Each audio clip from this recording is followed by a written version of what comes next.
Olá, boa noite. O Câmera Aberta já está no ar. Confira agora os destaques de hoje.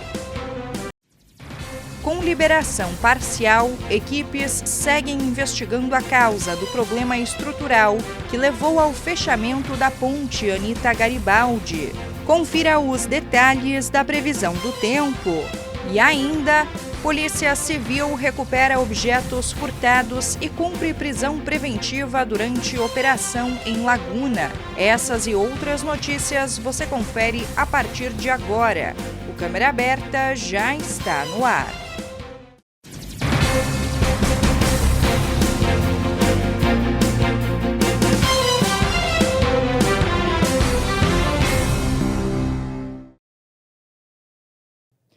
Abrimos essa edição falando de saúde. Um novo medicamento apresentado no maior congresso de oncologia do mundo trouxe esperança para pacientes com câncer de pâncreas. Olha só. Considerado um dos tipos de tumor mais agressivos, o câncer de pâncreas é também um dos mais difíceis de ser diagnosticado. Isso porque, na maioria dos casos, a doença não apresenta sintomas nas fases iniciais e acaba sendo descoberta apenas quando já está avançada. Mas um estudo apresentado durante a ASCO de 2026, o maior congresso de oncologia do mundo, acendeu um sinal de esperança para médicos e pacientes.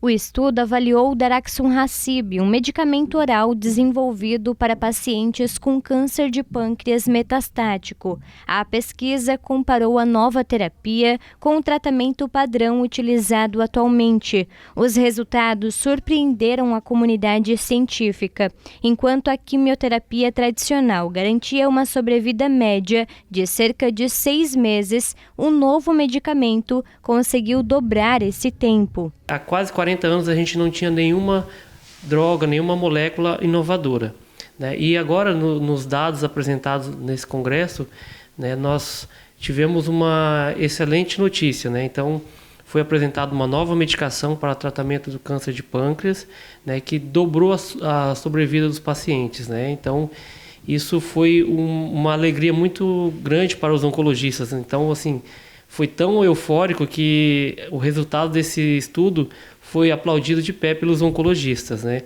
Então, só para ter uma ideia, esse estudo comparou uma medicação que é uma quimioterapia usada numa segunda linha com essa nova droga, que é uma medicação oral, e teve a quimioterapia só aumentava mais ou menos 6 meses de vida desse paciente.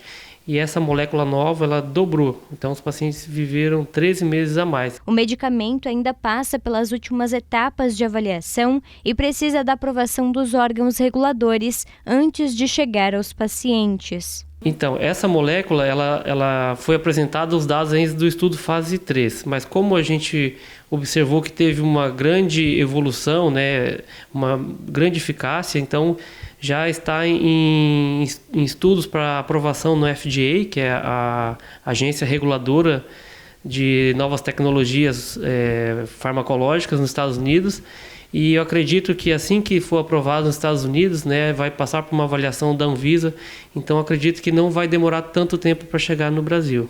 Para os médicos que acompanham pacientes com a doença no dia a dia, o avanço representa mais do que uma inovação científica. Significa também a possibilidade de oferecer novas perspectivas a quem enfrenta o diagnóstico. Todos os dias nós deparamos com pacientes que estão em busca de inovações, né? Perguntando o que pode fazer a mais pelo tratamento. Então, quando a gente tem medicamentos que a gente vê que tem uma eficácia importante, isso dá uma alegria, né? Porque a gente leva mais esperança para os pacientes. Mesmo com o avanço da ciência, os especialistas alertam que o diagnóstico precoce continua sendo fundamental. Inicialmente ele é assintomático porque a localização dele é numa região intraabdominal que fica próxima a outras vísceras, né? Outros órgãos. Então, geralmente os sintomas pode ter um amarelão, que é a icterícia, pode dar uma dor abdominal, desconforto abdominal, perda de peso, né? Esses são os principais sintomas, mas numa fase inicial, às vezes, ele é assintomático, né? Então, por isso que a importância de estar procurando atendimento médico, fazendo os exames de rotina, né? Algumas vezes vai procurar o médico por uma causa e às vezes encontra outra doença. Então, é muito importante fazer esse acompanhamento médico. Olha, e ainda falando de saúde, a campanha de vacinação contra o HPV para jovens de 15 a 19 anos foi prorrogada em Laguna. Agora, quem ainda não recebeu a dose terá até o dia 31 de dezembro para procurar uma unidade de saúde. Os jovens de 15 a 19 anos que ainda não se vacinaram contra o HPV terão mais alguns meses para colocar a imunização em dia em Laguna. A Secretaria Municipal de Saúde prorrogou até o dia 31 de dezembro a estratégia de ampliação de vacinação para essa faixa etária. A medida busca aumentar a cobertura vacinal e alcançar adolescentes e jovens que perderam a oportunidade de receber a dose dentro do calendário regular. O HPV, ou papilomavírus humano, é um vírus transmitido principalmente por contato sexual e está associado ao desenvolvimento de diversos tipos de câncer. Entre eles estão os cânceres de colo do útero, pênis, ânus, boca e garganta, além de provocar verrugas genitais. Segundo o Ministério da Saúde, a vacinação é considerada uma das formas mais eficazes de prevenção contra a infecção e suas complicações futuras. Mesmo sendo uma vacina oferecida gratuitamente pelo Sistema Único de Saúde, muita gente ainda não completou o esquema vacinal. Por isso, a orientação da Secretaria de Saúde é aproveitar a prorrogação da campanha e procurar uma unidade de saúde antes do fim do prazo. Em Laguna, a vacina está disponível nas unidades de saúde que possuem sala de vacinação. Para receber a dose, basta apresentar um documento de identificação e, se possível, a carteira de vacinação, facilitando a atualização do histórico vacinal. O atendimento acontece de segunda a sexta-feira, das 8 às 11 da manhã e da 1 às 4 da tarde. A imunização está disponível nas unidades dos bairros Mar Grosso, Magalhães, Campo de Fora, Esperança, Progresso, Portinho, Cabeçuda e Passagem da Barra. A expectativa da Secretaria é ampliar a cobertura vacinal e reforçar a prevenção de doenças relacionadas ao HPV, por meio de uma vacina considerada segura e eficaz. Bom, nós vamos para um intervalo. A seguir, tem a previsão do tempo e as principais ocorrências registradas aqui na nossa região. Não saia daí, que nós já voltamos.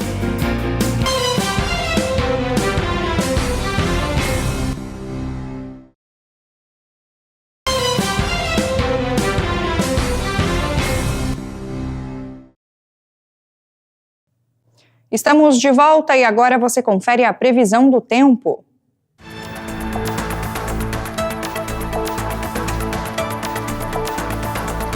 Na quarta-feira, o tempo fica instável em toda a região da Amurel. Em Tubarão, a mínima prevista é de 16 e a máxima não passa dos 19 graus. Em Laguna, os termômetros variam entre 16 e 18. Em Imbituba, a mínima será de 16 e a máxima de 19 graus. Em Gravatal, as temperaturas oscilam entre 16 e 19. Jaguaruna terá mínima de 16 e máxima de 18 graus. E em Pescaria Brava, a previsão indica mínima de 16 e máxima também de 19 graus. Na quinta, a instabilidade continua. Em Tubarão, a mínima prevista é de 14 e a máxima de 17 graus. Em Laguna, os termômetros variam entre 16 e 17. Em Imbituba, a mínima será de 15 e a máxima de apenas 16 graus. Em Gravatal, as temperaturas oscilam entre 14 e 16. Jaguaruna terá mínima de 16 e máxima de 17 graus. E em Pescaria Brava, a previsão indica mínima de 14 e máxima de 17 graus.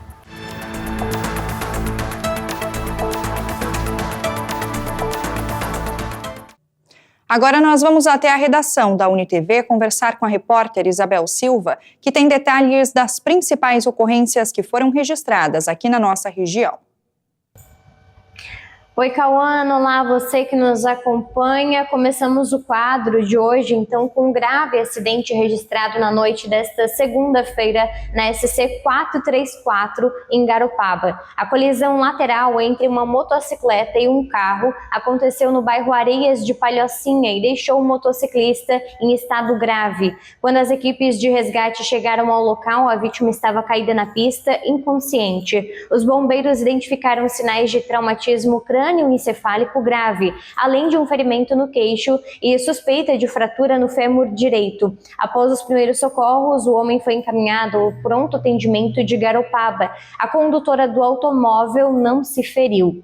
E em Laguna, um motociclista ficou ferido após se envolver em um acidente com um automóvel também na região central da cidade. A colisão aconteceu na Avenida Colombo Machado Salles, próximo ao Memorial Tordesilhas. Segundo o Corpo de Bombeiros, o acidente ocorreu após a redução da velocidade do trânsito, quando o condutor da moto acabou batendo na lateral do carro. A vítima estava consciente e orientada, mas apresentava suspeita de contusão no tornozelo direito e o deslocamento da unha do dedão do pé. Depois do atendimento no local, o homem foi levado ao Hospital de Laguna para avaliação médica. Agora, mudando um pouco de assunto, em Tubarão, um homem de 25 anos foi preso após invadir uma estética automotiva no bairro Maitá de Cima. O proprietário do estabelecimento recebeu um alerta do sistema de monitoramento e passou a acompanhar a movimentação do suspeito até a chegada da polícia militar. Ao perceber a presença dos agentes, o homem tentou fugir a pé, mas acabou sendo detido. Com ele, os policiais encontraram uma mochila com diversas ferramentas que haviam sido furtadas do local no dia anterior. Segundo a polícia, o suspeito também apresentava características semelhantes às registradas pelas câmeras de segurança durante a invasão. Após receber atendimento médico por causa de escoriações, ele foi levado à delegacia.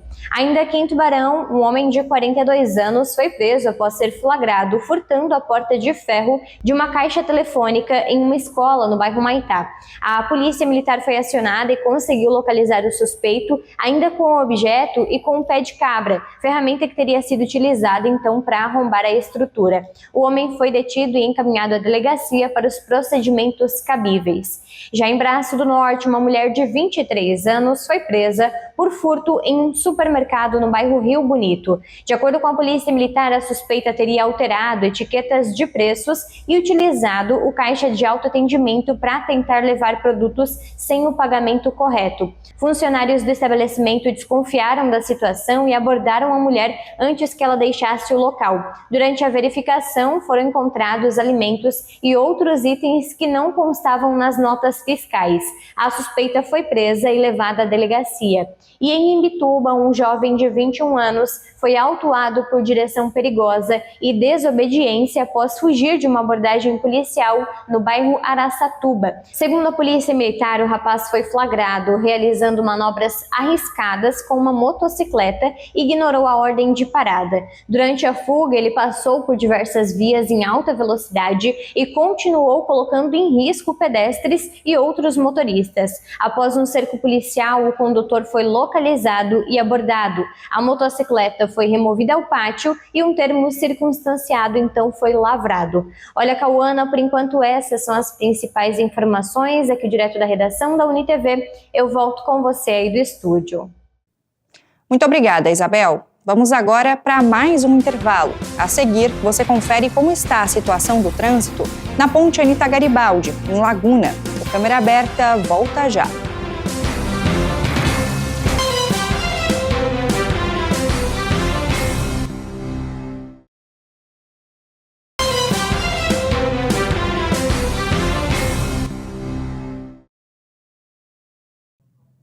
Estamos de volta e agora para te mostrar o comentário do psicólogo, filósofo e professor Matiola, que hoje fala sobre os pensamentos negativos. Você já sentiu que sua mente é como um rádio ligado o tempo todo em uma estação de notícias ruins? A psicologia moderna utiliza muito o mindfulness, que é a atenção plena no momento presente. Muita gente acha que meditar é esvaziar a mente. Mas o segredo é apenas observar os pensamentos sem se prender a eles. Comece com 2 minutos por dia. Foque apenas na sua respiração. Quando um pensamento de preocupação vier, apenas note que ele chegou e volte para a respiração. Esse exercício treina seu cérebro para não ser levado por ondas de ansiedade, devolvendo a você o controle sobre as suas emoções. Muito obrigada, Matiola. Olha, e a ponte Anita Garibaldi, que voltou a receber o tráfego de veículos, segue em obras. As equipes ainda estão investigando a causa do problema estrutural que levou ao fechamento da estrutura. A ponte Anita Garibaldi voltou a receber o tráfego de veículos após 10 dias de interdição total. A liberação ocorreu neste domingo e acontece de forma parcial. Apenas a faixa da esquerda está aberta em cada sentido no trecho estaiado. A circulação foi retomada primeiro no sentido norte, por volta das 8 horas da manhã. Pouco depois, às 10 horas, foi liberado também o sentido sul. Quem passa pela ponte já encontra um cenário diferente do registrado nos últimos dias. O fluxo de veículos foi retomado, mas a travessia ainda acontece com restrições. Apenas uma faixa em cada sentido está liberada, enquanto as equipes continuam as análises para identificar o que provocou o problema na estrutura. Então a ponte ela está íntegra e o que nós estamos fazendo nós brincamos internamente aqui que a gente não aceita 100% de segurança, é 110%. Então o que a gente quer é ter total certeza. Qual é o motivo que aconteceu isso? Nós estamos investigando, pode ser uma soma de motivos. Então a gente tem que investigar para entender exatamente o que aconteceu e projetar reforços à ponte. Considerada um dos principais cartões postais de Laguna, a ponte também é uma das maiores pontes estaiadas em curva do Brasil. Inaugurada em 2015, ela possui cerca de 2,8 km de extensão e recebe diariamente milhares de veículos que circulam entre o sul de Santa Catarina e outras regiões do país. A interdição havia sido necessária após a identificação de um problema em uma das cordoalhas, conjunto de cabos que faz parte do sistema de sustentação da ponte. A velocidade máxima no trecho é de 50 km por hora, e cargas excedentes com mais de 10 toneladas por eixo e largura superior a 4 metros continuam proibidas de passar pela ponte. Durante o período de interdição, motoristas enfrentaram longos congestionamentos na BR-101. Em alguns dias, as filas ultrapassaram 20 km somando os dois sentidos da rodovia. A expectativa agora é que o tráfego volte a fluir gradualmente, mesmo com as restrições que ainda permanecem. Hoje você tem condição de colocar reforço na ponte que você reintegra toda a estrutura da ponte, mesmo sem saber o motivo que aconteceu. Você sabendo o fato que está gerando, ou sabendo o problema que está ocasionando, você consegue atuar, corrigir e mesmo que tenha algum outro motivo, se você dá o reforço correto, ela fica segura sem problema nenhum. Então assim, é uma ponte que foi construída em 2015, teve um tempo que não foi operada pela concessionária, então nós não podemos falar exatamente um motivo. Nós temos os engenheiros que nós contratamos, ele tem algumas ideias de quais motivos foram, mas exatamente dizer que aquele motivo foi o que aconteceu, eu acho que é muito imprudente. É uma somatória de motivos, como está falando, né? Então assim, o importante é dizer que a concessionária está aqui. Todas essas ações que nós estamos fazendo é justamente identificando a mínima patologia. A concessionária já entra em ação, faz a correção para que não tenha risco nenhum. Então é esse o nosso papel. Nosso papel é garantir daqui para frente a integridade da ponte. É isso que nós estamos fazendo. Durante o período em que a ponte Anita Garibaldi permaneceu totalmente interditada, a ponte de Cabeçudas foi utilizada como principal alternativa para o tráfego na região. Mesmo com o aumento da movimentação, ela continuou operando normalmente e segue disponível como rota alternativa, enquanto as restrições permanecem na Anita Garibaldi. Enquanto isso, as investigações continuam para descobrir o que provocou o problema na estrutura e definir as medidas necessárias para a liberação total da ponte. O Câmera Aberta de hoje fica por aqui. Outras notícias você pode conferir lá no nosso portal unitv.com.br. E se você quiser reassistir essa edição ou as nossas reportagens, basta acessar o canal do YouTube ou então o nosso perfil do Instagram, lá no @unitvsc. Muito obrigada pela sua companhia, tenha uma ótima noite e até amanhã.